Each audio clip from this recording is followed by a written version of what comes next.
मित्रांनो, शैक्षणिक वर्ष 2025-26 या वर्षामध्ये तुम्ही जर 11वी 12वी first year, second year, final year किंवा पीजी किंवा डिप्लोमा इत्यादी प्रकारच्या कोणत्याही कोर्सला तुम्ही प्रवेशित असाल त्यासाठी महत्त्वाची अपडेट आहे. 2025-26 या शैक्षणिक वर्षासाठी जे काही स्कॉलरशिपचे फॉर्म आहेत ते सुरू करण्यात आलेले आहे. विद्यार्थ्यांनी मागच्या वर्षी फॉर्म भरलेला आहे अशा विद्यार्थ्यांना फॉर्म रिन्यूअल करायचा आहे. रिन्यूअलचे फॉर्म सुद्धा सुरू झालेले आहेत आणि ज्या विद्यार्थ्यांनी आतापर्यंत कधीच फॉर्म भरलेला नाही अशा विद्यार्थ्यांना नवीन फॉर्म भरायचा आहे. रिन्यूअल फॉर्म भरत असताना कोणकोणते चेंजेस करावे लागतात आणि नवीन फॉर्म भरत असताना कोणत्या स्टेप्स प्रोसेस फॉलो करावे लागतात याबद्दलची संपूर्ण माहिती आपण या व्हिडिओमध्ये घेणार आहोत. त्यापूर्वी मित्रांनो, तुम्हाला ज्यांचं उत्पन्न 8 लाखापेक्षा जास्त आहे अशांना फ्री शिपचा फॉर्म भरावा लागतो आणि ज्यांचं उत्पन्न 8 लाखापेक्षा कमी आहे कॅटेगरीमध्ये त्यांना स्कॉलरशिपचा फॉर्म भरावा लागतो. तसेच ओपन आणि ओपनचे कोणी विद्यार्थी असतील तर त्यांना सुद्धा जे आहे छत्रपती शाहू महाराज शिक्षण शुल्क माफी योजनेचा फॉर्म भरता येतो. तर आता तुम्हाला तुमच्या कॅटेगरीला कोणती स्कीम जी आहे इलिजिबल, तुम्ही कोणत्या स्कीमसाठी पात्र आहात हे तुम्हाला माहिती नसेल तर खाली व्हिडिओ दिलेला आहे, त्या व्हिडिओ पाहून घ्या आणि त्यामध्ये तुम्हाला मग समजेल की आपल्याला कोणती स्कीमसाठी अप्लाय करायचं आहे. फॉर्म कशा पद्धतीने भरायचा आहे याबद्दलची माहिती आपण या व्हिडिओच्या माध्यमातून जाणून घेणार आहोत. त्यापूर्वी एक छोटीशी विनंती आहे, तुम्ही चॅनलवरती नवीन असाल तर चॅनलला सबस्क्राईब करा. माहिती महत्त्वपूर्ण आणि उपयुक्त वाटल्यास आपल्या मित्रांना शेअर करा. नमस्कार, मी धीरज अंकुशकर आणि तुम्ही पाहतात समर्थ ऑनलाईन. मित्रांनो, सर्वप्रथम तुम्हाला महाडीबीडी लॉगिनच्या या वेबसाईटवरती यायचं आहे. लिंक तुम्हाला डिस्क्रिप्शनमध्ये मिळेल. इथे आल्यानंतर न्यू ॲप्लिकंट रजिस्ट्रेशन या ऑप्शनवरती क्लिक करायचं आहे. या ऑप्शनवरती क्लिक केल्यानंतर तुमचं सर्वप्रथम तुम्ही जर पहिल्यांदाच फॉर्म भरत असाल तर तुम्हाला इथे न्यू रजिस्ट्रेशन करणं गरजेचं आहे. इथे आल्यानंतर ॲप्लिकंट नेममध्ये सर्वप्रथम तुमचं इथे नाव येणार आहे. स्टुडंटचं नाव टाकल्यानंतर आधार कार्डनुसार नाव टाका. त्यानंतर युजरनेममध्ये तुम्ही कोणतंही युजरनेम इथे टाकू शकता, परंतु इथे मी आधार कार्ड नंबर टाकतो जेणेकरून युजरनेम लक्षात ठेवण्यासाठी सोपं जाणार.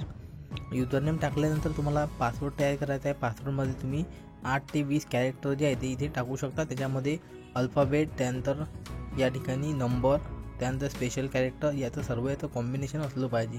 तर तुम्ही तुमचं नाव @123 अशा पद्धतीचा तुम्ही पासवर्ड तयार करू शकता सिम्पलमध्ये. त्यानंतर पासवर्ड कन्फर्म करायचा आहे. इत्यादी माहिती टाकल्यानंतर आता खाली यायचं आहे. खाली आल्यानंतर तुम्हाला मोबाईल नंबर व्हेरीफाय करायचा आहे. मोबाईल नंबर व्हेरीफाय करण्यासाठी तुम्हाला इथे तुमचा 10 अंकी मोबाईल नंबर आधी टाकून घ्यायचा आहे. त्यानंतर हिरव्या रंगाचा एक ऑप्शन दिसेल तुम्हाला, get OTP for mobile number verification. या हिरव्या रंगाच्या तुम्हाला ऑप्शनवरती क्लिक करायचं आहे. त्या ऑप्शनवरती क्लिक केल्यानंतर तुमचा जो काही मोबाईल नंबर तुम्ही इथे दिलेला आहे त्या मोबाईलवरती एक OTP येणार आहे. आलेला OTP तुम्हाला टाकून व्हेरीफाय करून घ्यायचा आहे. तर मी इथे गेट OTP करतो. इथे क्लिक केल्यानंतर आता आपल्याला जे आहे ते इथे पाहू शकता OTP successful send to mobile number अशा पद्धतीचा तुम्हाला मेसेज येणार आहे OTP गेल्यानंतर. तर आता आपल्याला इथे OTP आलेला आहे. आलेला OTP तुम्हाला इथे टाकून मोबाईल नंबर व्हेरीफाय करायचा आहे.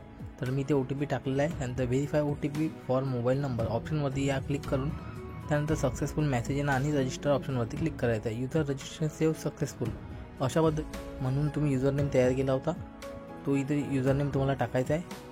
तर मी या ठिकाणी ते आधार कार्ड नंबरच युजरनेम म्हणून इथे तयार केला होता. तुम्ही जे युजरनेम ठेवला असेल तो युजरनेम टाका. त्यानंतर जो तुम्ही पासवर्ड तयार केला होता तो पासवर्ड टाका आणि इथे दिलेला कॅप्चा जसाच्या तसा टाकून लॉग इन हिअर या ऑप्शनवरती हिरव्या रंगाचा क्लिक करायचा आहे. तर सक्सेसफुल लॉग इन झाल्यानंतर पाहू शकता आता डू यू तुम्हाला आधार व्हेरीफाय करायचं आहे. त्यासाठी तुम्हाला do you have Aadhaar number yes करायचा आहे. यस केल्यानंतर तुमचा जो काही 12 अंकी आधार कार्ड नंबर आहे तो इथे व्हेरीफाय करायचा. त्यासाठी तुम्ही OTP आणि बायोमेट्रिक या 2 पद्धतीने तुम्ही करू शकता व्हेरिफिकेशन. तर तुमच्या आधार कार्डला जर मोबाईल नंबर लिंक असेल तर तुम्ही पहिला ऑप्शन चूज करा OTP आणि एक सेंड OTP या ऑप्शनवरती क्लिक करून तुमच्या आधार कार्डला जो मोबाईल नंबर लिंक असेल त्यावरती OTP येऊन तुम्ही हे व्हेरीफाय करू शकता. तर ही सोपी पद्धत आहे. आणि दुसरं जे आहे तुमच्याकडे बायोमेट्रिक डिव्हाइस, फिंगरप्रिंट डिव्हाइस असेल तर त्या माध्यमातून सुद्धा तुम्ही आधार व्हेरिफिकेशन करू शकता. जर तुमच्या आधार कार्डला मोबाईल नंबर लिंक नसेल तर जवळच्या आधार सेंटरवरती जाऊन लिंक करून घ्या. तर आता आपण OTP टाकलेला आहे, व्हेरीफाय केलेला आहे. बघू शकता आधार रजिस्ट्रेशन सक्सेसफुल. तर अशा पद्धतीचं आता तुमचं कंप्लीट रजिस्ट्रेशन झालेलं आहे. कंप्लीट रजिस्ट्रेशन केल्यानंतर तुम्हाला आता ॲप्लिकंट लॉग इन करायचं आहे. लॉग इन करण्यासाठी पुन्हा युजरनेम टाकायचा आहे. त्यानंतर तुम्ही जो काही पासवर्ड तयार केला होता तो पासवर्ड तुम्हाला इथे टाकून इथे लॉग इन दिलेला कॅप्चा जसाच्या तसा टाकायचा आहे आणि लॉग इन हिअर या ऑप्शनवरती क्लिक करायचं आहे. तर पाहू शकता मित्रांनो आता आपण लॉग इन झालेलो आहोत. तर लॉग इन झाल्यानंतर तुम्हाला सर्वप्रथम डाव्या साईडला आधार बँक लिंक आहे या ऑप्शनवरती क्लिक करायचं आहे. इथे क्लिक केल्यानंतर तुमचा आधार कार्ड जे आहे ते बँकेला लिंक असणं गरजेचं आहे, म्हणजे NPCIला, तरच तुमचा फॉर्म भरला जाणार. त्यासाठी गेट आधार स्टेटस या ऑप्शनवरती क्लिक करायचं आहे. इथे क्लिक केल्यानंतर अशा पद्धतीची राईट आली पाहिजे, म्हणजे तुमचं जे काही आधार कार्ड आहे ते NPCIला लिंक आहे बँकेला. अशा पद्धतीची राईट असेल तरच तुम्ही फॉर्म भरू शकता. त्यानंतर प्रोफाईल डाव्या साईडला प्रोफाईल नावाचा ऑप्शन दिसेल त्या ऑप्शनवरती क्लिक करायचं आहे. इथे क्लिक केल्यानंतर तुम्हाला आता तुमची जी काही प्रोफाईल आहे प्रोफाईलची माहिती तुम्हाला भरायची आहे. त्यासाठी तुम्हाला एक स्टेप बाय स्टेप आता आपण माहिती भरणार आहोत. तर सर्वप्रथम तुम्हाला ॲप्लिकंट फुल नेम टाकायचं आहे. फुल नेम टाकत असताना तुम्ही इथे 10वीच्या मार्कशीटनुसार जे नाव असेल ते नाव तुम्ही देऊ शकता किंवा TCवर जसं नाव असेल तसं तुम्ही टाकू शकता.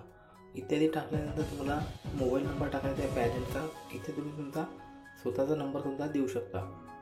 मोबाईल नंबर इथे टाकल्यानंतर तुम्हाला मॅरिटल स्टेटसमध्ये मॅरिड असाल अनमॅरिड असाल ते तुम्हाला इथे सिलेक्ट करायचं आहे. मी अनमॅरिड सिलेक्ट करतो. त्यानंतर रिलिजनमध्ये तुमचा जो काही रिलिजन असेल तो सिलेक्ट करा. त्यानंतर कास्ट कॅटेगरीमध्ये तुमच्या कास्ट सर्टिफिकेटवरती जी कास्ट कॅटेगरी असेल ते तुम्ही इथून सिलेक्ट करा. त्यानंतर कास्टमध्ये इथे जी काही तुमची कास्ट असेल त्या लिस्टमधून तुमच्या कास्टचं नाव इथे तुम्हाला शोधायचं आणि इथे क्लिक करायचं. इथे क्लिक केल्यानंतर तुम्हाला do you have caste certificate अशा पद्धतीचं ऑप्शन दिसेल. येस करायचं आहे. येस केल्यानंतर तुम्हाला जो काही कास्ट सर्टिफिकेटवरती नंबर आहे सर्वात वरच्या साईडला मिळेल किंवा सिरियल नंबर म्हणून हा एक ऑप्शन असतो. तिथे तुम्हाला कास्ट सर्टिफिकेट नंबर मिळेल. तो नंबर तुम्ही इथे टाकू शकता. त्यानंतर तुम्हाला नंबर टाकल्यानंतर इश्युइंग डिस्ट्रिक्टमध्ये तुम्ही तुमच्या जिल्ह्यामधून हे कास्ट सर्टिफिकेट इश्यू झालेलं आहे त्याची डिटेल्स इथे तुम्ही टाकू शकता. त्यानंतर ॲप्लिकंट नेममध्ये इथे कास्ट सर्टिफिकेटमध्ये ॲप्लिकंटचं नेम आहे ते नेम तुम्ही इथे टाकू शकता. इथे ते नाव टाकल्यानंतर तुम्हाला इथे इश्युइंग ऑथॉरिटीमध्ये हे कोणत्या इश्युइंग ऑथॉरिटीमध्ये हे तुम्हाला कोणी इश्यू केलेलं आहे ते तुम्हाला टाकायचं आहे. तर ते सर्टिफिकेटवरती तुम्हाला मिळेल खाली. तर इथे मी रेडिओ सिलेक्ट करतो सब डिव्हिजनल ऑफिस. त्यानंतर कास्ट सर्टिफिकेट अपलोड करायचं आहे. त्यासाठी 15 ते 256 KB मध्ये तुम्हाला हे कास्ट सर्टिफिकेट अपलोड करायचं आहे. त्यासाठी चूज फाईलवरती क्लिक करायचं आहे. इथे क्लिक केल्यानंतर ज्या ठिकाणी तुमची फाईल असेल ती फाईल तुम्हाला अपलोड करायची. डाटा अपलोड सक्सेसफुल अशा पद्धतीचा मेसेज येईल. व्ह्यू करून पाहू शकता. आपलं कास्ट सर्टिफिकेटची डिटेल व्यवस्थित झालेली आहे. त्यानंतर इश्युइंग डेट तुम्हाला टाकायची आहे. इश्युइंग डेट तुम्हाला राईट साईडला खालच्या कोपऱ्यामध्ये मिळेल सर्टिफिकेटच्या. तिथून तुम्ही ते डेटच्या इथे इश्युइंग डेट टाकू शकता. इत्यादी माहिती टाकल्यानंतर तुम्हाला आता इन्कम डिटेल द्यायची आहे. इन्कम डिटेल देत असताना तुम्हाला सर्वप्रथम फॅमिली इन्कम जी काही सर्टिफिकेटवरती इन्कम असेल ते इन्कम टाकायचं आहे. तुमच्या सर्टिफिकेटवरती मिळेल. त्यानंतर do you have income certificate yes करायचं आहे. येस केल्यानंतर तुम्हाला जो काही इन्कम सर्टिफिकेटवरती नंबर असतो सिरियल नंबर तो नंबर इथे तुम्हाला टाकायचा आहे. तर उजव्या साईडला वरच्या कोपऱ्यामध्ये हा सिरियल नंबर असतो. तो नंबर तुम्हाला इथे व्यवस्थित सर्टिफिकेटवर पाहून इथे टाकायचा आहे. त्यानंतर सिलेक्ट ऑथॉरिटीमध्ये ज्यांनी हे इश्यू केलेलं आहे सर्टिफिकेट जसं की तहसीलदार, तर मी इथे तहसीलदार सिलेक्ट करतो. त्या सर्टिफिकेटवरती तुम्हाला ते पाहायला मिळणार आहे. त्यानंतर इन्कम सर्टिफिकेट तुम्हाला अपलोड करायचं आहे. 3 वर्षाचा इन्कम सर्टिफिकेट अपलोड करू शकता किंवा 1 वर्षाचा सुद्धा करू शकता. त्यानंतर मी इथे अपलोड केलेला डाटा अपलोड सक्सेसफुल अशा पद्धतीचा मेसेज येणार आहे. त्यानंतर याला व्ह्यू करून तुम्ही पाहू शकता. तर यावरती तुम्हाला जे काही सिरियल नंबर आहे तो उजव्या साईडला वरती पाहायला मिळणार आहे आणि जी काही इश्युइंग डेट आहे ते डाव्या साईडला इथे खाली कोपऱ्यामध्ये ते पाहायला मिळणार आहे. तर आता आपल्याला इश्युइंग डेट इथे टाकून घ्यायची आहे. सर्वप्रथम इथे तुम्हाला इयर सिलेक्ट करून घ्यायचं, त्यानंतर मंथ आणि डेट अशा पद्धतीने तुम्हाला इश्युइंग डेट टाकायची आहे. त्यानंतर तुम्हाला डोमासाईल सर्टिफिकेट आता इथे डिटेल द्यायची आहे. Do you have Maharashtra, are you domicile of Maharashtra, yes करायचं आहे. येस केल्यानंतर do you have domicile certificate yes करायचं आहे. त्यानंतर रिलेशन टाईपमध्ये इथे सेल्फ करायचं आहे. सेल्फ केल्यानंतर तुम्हाला डोमासाईल सर्टिफिकेट नंबर इथे टाकायचा आहे. सिरियल नंबर म्हणून असतो सर्टिफिकेटवरती मेन्शन केलेला उजव्या साईडला वरच्या कोपऱ्यामध्ये, तो नंबर इथे तुम्हाला टाकायचा आहे. त्यानंतर ॲप्लिकंट नेम टाकायचं आहे आणि इश्युइंग ऑथॉरिटी म्हणजे कोणत्या अधिकाऱ्याने हे इश्यू केलेलं आहे ते ऑथॉरिटी तुम्हाला इथे सिलेक्ट करायची आहे. तर जनरल केसमध्ये हे तहसीलदार इश्यू करतात सर्टिफिकेट, त्याच्यामुळं मी हे तहसीलदार इथे ऑप्शन सिलेक्ट करतो. तर तुम्ही तुमच्या सर्टिफिकेटवरती बघून जे आहे ते हे तुम्ही इश्युइंग ऑथॉरिटी सिलेक्ट करू शकता. तर इथे या सर्टिफिकेटवरती जे आहे ते तहसीलदारने इश्यू केलेलं आहे सर्टिफिकेट, त्याच्यामुळं मी इथे तहसीलदार ऑप्शन सिलेक्ट करतो. त्यानंतर चूज फाईल या ऑप्शनवरती क्लिक करून 15 ते 256 KB मध्ये हे तुम्हाला सर्टिफिकेट अपलोड करायचं आहे. तर मी इथे चूज फाईलवरती क्लिक करतो. ज्या ठिकाणी तुमचं सर्टिफिकेट असेल ठेवलेलं ते तुम्हाला सिलेक्ट करून अपलोड करायचं आहे. त्यानंतर डाटा सेव्ह सक्सेसफुल अशा पद्धतीचा मेसेज येणार आहे. त्यानंतर अपलोड झालेलं सर्टिफिकेट तुम्ही हे व्ह्यू करून पाहू शकता. अशा पद्धतीचं सर्टिफिकेट आहे. उजव्या साईडला सिरियल नंबर दिसेल, त्यानंतर खालच्या साईडला इथे डाव्या साईडला इश्युइंग डेट दिसेल आणि त्यानंतर उजव्या साईडला खालच्या कोपऱ्यामध्ये कोणी हे इश्यू केलेलं आहे त्यांचं नाव दिसेल, इश्युइंग ऑथॉरिटी. तर अशा पद्धतीने तुम्हाला समजलं असेल सिरियल नंबर कोणता टाकायचा आहे त्यानंतर इश्युइंग डेट. त्यानंतर आता इश्युइंग डेट टाकायची आपण पाहिलेलंच आहे. खालच्या कोपऱ्यामध्ये तुम्हाला डाव्या साईडला हे डेट मिळेल. त्यानंतर आधी सॅलरीड असाल येस करा, नसेल तर नो करा. डिसेबिलिटी असेल तर येस करा, नसेल तर नो करा. त्यानंतर बँक डिटेल द्यायची आहे. बँक डिटेलमध्ये तुमचं जो काही आधार कार्डला बँक लिंक आहे ती जनधन अकाउंट आहे तुमचं की युवा अकाउंट आहे किंवा त्याची लिमिट आहे का विड्रॉल आणि डिपॉझिटची, असेल तर येस करायचं, नसेल तर नो करा. या अकाउंटची कुठलीही लिमिट नाही आहे आपल्या, त्याच्यामुळे मी नो केलेलं आहे. त्यानंतर बँक डिटेल द्यायची.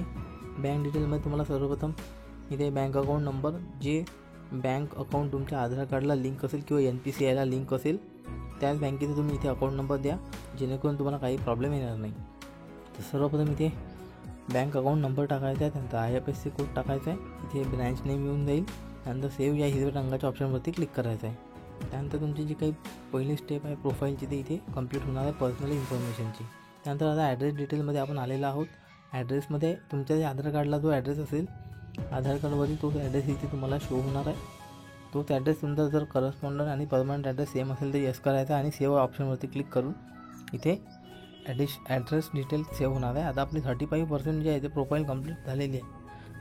35% प्रोफाईल कंप्लीट झाली. आता आपल्याला इथे पॅरेंट डिटेल द्यायचे आहे. पॅरेंट डिटेल असताना तुम्हाला सर्वप्रथम फादर नेम टाकायचं आहे. त्यानंतर ऑक्युपेशन सिलेक्ट करायचं आहे आणि सॅलरीड आहे किंवा नाही ते तुम्हाला इथे सिलेक्ट करायचं आहे. तर मी ते नो करतो. त्यानंतर मदर डिटेल टाकायची आहे. मदर डिटेल टाकत असताना मदरचं नाव टाकायचं आहे. त्यानंतर मदरचं ऑक्युपेशन टाकायचं आहे. ऑक्युपेशन मदर हाऊसवाईफ असेल तर हाऊसवाईफचं सुद्धा इथे ऑप्शन दिलेला आहे. त्यानंतर मदर सॅलरीड असेल तर येस करा, नसेल तर नो करा. तर मी इथे नो करतो. त्यानंतर सेव्ह ऑप्शनवरती क्लिक करायचं. अशा पद्धतीने तुम्हाला ही 100% प्रोफाईल कंप्लीट करायची. आता महत्त्वाचं म्हणजे करंट कोर्समध्ये आपण आलेला. करंट कोर्स म्हणजे तुम्ही सध्या या वर्षी कोणत्या कोर्सला किंवा कोणत्या क्लासमध्ये तुम्ही शिकत आहात ते तुम्हाला टाकायचं आहे. तर सध्या 2022-23 ही करंट वर्ष आहे, म्हणजे चालू वर्ष आहे, शैक्षणिक वर्ष. तर आता इथे ॲडमिशन इन करंट कोर्स, तर या कोर्स सर्वांच्या केसमध्ये. त्यानंतर डिस्ट्रिक्ट आणि तालुका सिलेक्ट करायचा. त्यानंतर क्वालिफिकेशन लेवल म्हणजे तुम्ही सध्या कोणत्या क्लासला आहे किंवा कोणता कोर्स तुम्ही शिकत आहे. त्यानंतर स्ट्रीम सिलेक्ट करायची आहे. आर्ट असेल आर्ट, कॉमर्स असेल कॉमर्स. त्यानंतर कॉलेजचं नाव तुम्हाला इथून सिलेक्ट करायचं आहे. त्यानंतर कोर्स नेम सिलेक्ट करायचं आहे आणि त्यानंतर इयर ऑफ स्टडी तर इत्यादी तुम्हाला माहिती सिलेक्ट करायची आहे. तर मी इथे कॉलेज टाकलेला आहे. त्यानंतर कोर्स नेम सिलेक्ट केलेला आहे. कोर्स ऑटोमॅटिक इथे येणार आहे. त्यानंतर इयर ऑफ स्टडी, तर इयर ऑफ स्टडी तुम्ही 12वीला किंवा 11वीला असेल तर फर्स्ट इयर येणार आहे, कारण की ते एकाच वर्षाचा कोर्स असतो. त्यानंतर फर्स्ट इयर सध्या शिकत आहे त्याच्यामुळे हे फर्स्ट इयर परस्युइंग इथे तुम्हाला हे ऑप्शन सिलेक्ट करायचं आहे. त्यानंतर तुम्हाला ॲडमिशन डेट टाकायची. ही डेट तुम्हाला बोनाफाईड सर्टिफिकेट किंवा ॲडमिशन रिसिप्ट म्हणजेच ॲडमिशन पावतीवरती हे डेट मिळेल. त्यामधून तुम्हाला हे डेट टाकायची आहे. सर्वप्रथम वर्ष, महिना आणि डेट सिलेक्ट करून डेट टाकायचे. फीस पेडमध्ये तुम्हाला 00 टाकायचं आहे. त्यानंतर चूज फाईल या ऑप्शनवरती क्लिक करून ज्या ठिकाणी तुमचा बोनाफाईड सर्टिफिकेट किंवा ॲडमिशन रिसिप्ट असेल ते तुम्हाला अपलोड करायचे. त्यानंतर in admission through open or reserve कॅटेगरीमध्ये तुमची रिझर्व कॅटेगरी सिलेक्ट करायची आणि मोडमध्ये रेग्युलर सिलेक्ट करून सेव्ह ऑप्शनवरती क्लिक करायचं आहे. त्यानंतर करंट कोर्समध्ये तुमची खाली आल्यानंतर तुम्ही माहिती पाहू शकता, हे डिटेल सेव्ह होणार आहे. त्यानंतर आता आपण 65% प्रोफाईल झालेली आहे. आता पास्ट क्वालिफिकेशनमध्ये आपण आलेलो आहोत. तर आतापर्यंत तुम्ही जे काही शिक्षण घेतलेलं आहे, सध्या ज्या वर्षीला तुम्ही शिकत आहे ते सोडून मागचे जे काही आतापर्यंत शिक्षण घेतलं असेल तर या केसमध्ये इथे हा 12वीचा विद्यार्थ्याचा फॉर्म आहे. त्याच्यामुळं इथे आता 10वी आणि 11वी हे पास्टचे क्वालिफिकेशन राहणार आहे. त्याच्यामुळे इथे मी हे 10वी आणि 11वीची माहिती भरतो. त्यासाठी तुम्हाला सर्वप्रथम मी इथे SSC सिलेक्ट केलेला आहे. त्यानंतर स्ट्रीम, त्यानंतर जिल्हा, तालुका, कॉलेज नेम, त्यानंतर बोर्ड, युनिव्हर्सिटी मोड. त्यानंतर तुम्ही जे काही पास्ट क्वालिफिकेशन टाकसाल तर त्या शैक्षणिक वर्षात तुम्ही कधी ॲडमिशन घेतली होती, त्यानंतर पासिंग इयर कधी आहे तुमचं ते तुम्हाला टाकायचं आहे. तर ॲडमिशन इयर मी इथे 2020 सिलेक्ट केलेला आहे. त्यानंतर पासिंग इयर 2021 आहे.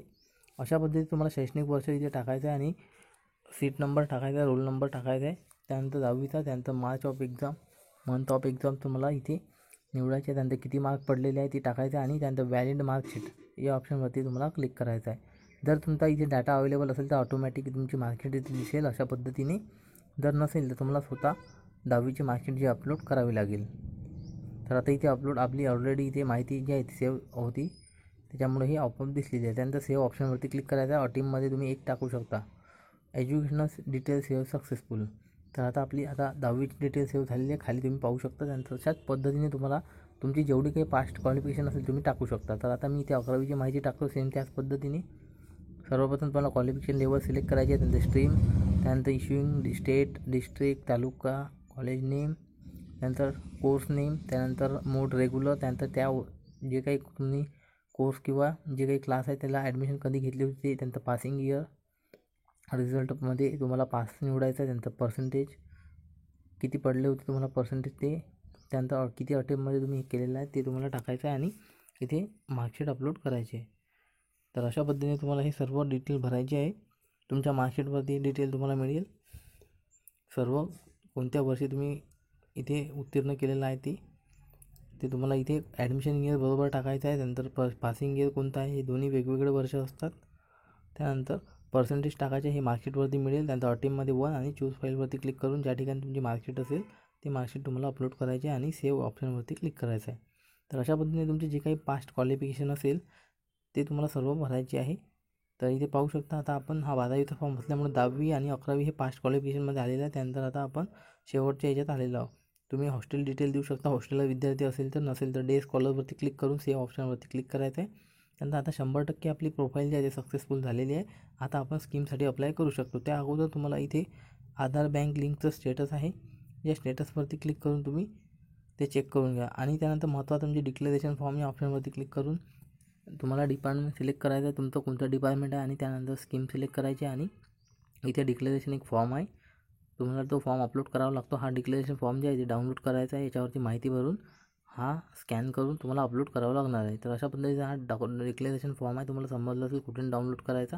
त्यानंतर आता होमवरती यायचं आहे आणि त्या अगोदर तुम्हाला आधार बँक लिंकचं स्टेटस जे आहे ते एकदा चेक करून घ्यायचं आहे की आपलं आधार कार्ड जे आहे ते NPCIला लिंक आहे का बँक अकाउंट. तर इथे पाहू शकता अशा पद्धतीची राईट असली पाहिजे, verify Aadhaar map to bank, अशा पद्धतीची तुमची राईट असली पाहिजे. नसेल तर तुम्ही बँकेत जाऊन जे आहे ते तुमच्या आधार कार्डला NPCI सोबत लिंक करून घ्या. त्यानंतर इथून तुमचं डिपार्टमेंट निवडायचं, तुम्ही ज्या कॅटेगरीमध्ये येत असाल ते, त्यानंतर स्कीम निवडायची आणि सर्च करायचं. सर्च केल्यानंतर तुम्हाला हवी असणारी स्कीम येणार आहे इथे, किंवा तुम्ही कॉलेजमध्ये विचारू शकता कोणत्या स्कीमसाठी अप्लाय आहे. त्यानंतर अप्लाय ऑप्शनवरती क्लिक केल्यानंतर तुमचा फॉर्म रिन्युअलचा असेल तर तुम्ही यस करू शकता, नसेल तर नो करू शकता. तर या केसमध्ये नो आहे. त्यानंतर लिव्हिंग सर्टिफिकेट म्हणजे TC तुम्हाला अपलोड करायची, त्यासाठी तुम्हाला TC ज्या ठिकाणी असेल त्या ठिकाणची TC तुम्हाला इथे अपलोड करायची आहे.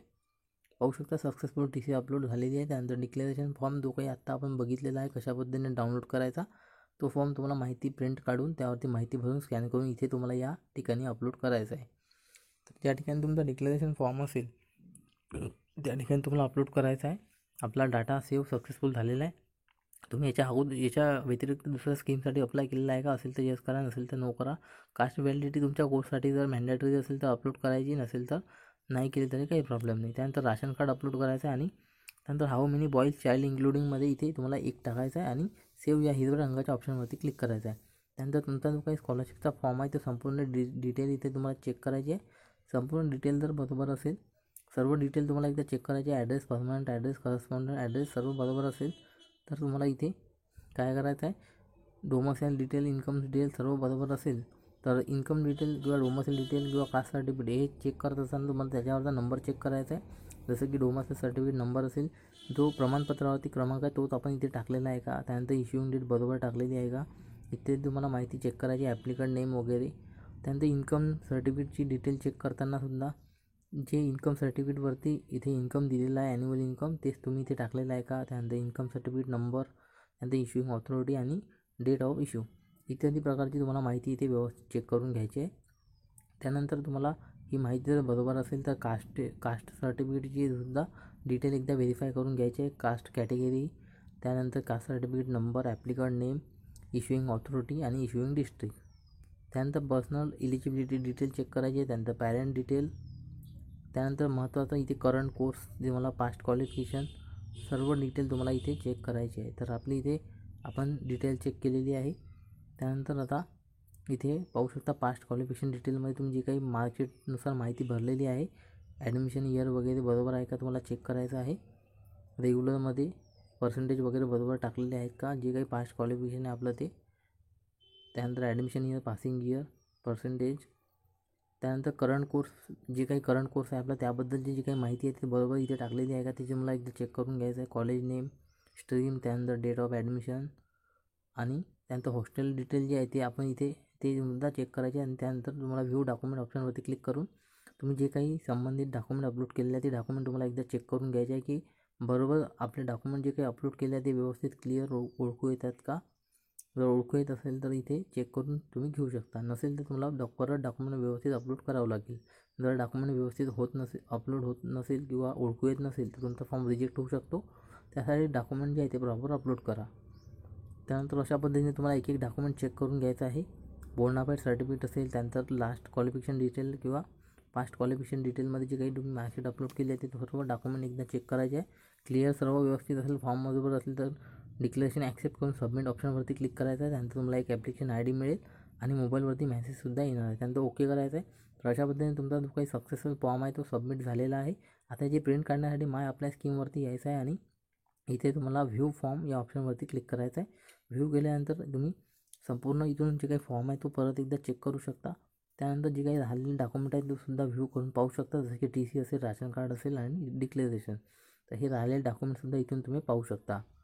तर त्यानंतर तुम्हाला इथे जे काही प्रिंट नावाचं ऑप्शन दिलेलं आहे, या ऑप्शनवरती क्लिक करून या फॉर्मचे तुम्ही जे काही प्रिंट आहे ते काढू शकता किंवा याला PDF फाईलमध्ये सेव्हसुद्धा करून घेऊ शकता. त्यानंतर याला प्रिंट काढल्यानंतर यासोबत जे काही महत्त्वाचे डॉक्युमेंट आहेत आणि हे फॉर्म घेऊन तुम्हाला कॉलेजमध्ये ऑफलाईन व्हेरिफिकेशनसाठी जायचं आहे. हे फॉर्म तुम्हाला कॉलेजला सबमिट करायचं आहे. तर अशा पद्धतीने मित्रांनो आपण ह्या व्हिडिओमध्ये महाडीबीटी पोस्ट मॅट्रिक स्कॉलरशिप जे काही मिळते विद्यार्थ्यांना 10वी नंतर, त्यासाठी ऑनलाईन ॲप्लिकेशन फॉर्म कशा पद्धतीने भरायचा आहे याबद्दलची संपूर्ण अशी माहिती या व्हिडिओच्या माध्यमातून घेतलेली आहे. तुम्हाला जर हा व्हिडिओ किंवा ही माहिती महत्त्वाची वाटली असेल तर व्हिडिओला लाईक आणि शेअर करायला विसरू नका. तुम्हाला जर याबद्दल काही अडचणी असेल तर कमेंट करून विचारू शकता. संपूर्ण व्हिडिओ पाहिल्याबद्दल धन्यवाद. जय हिंद, जय महाराष्ट्र.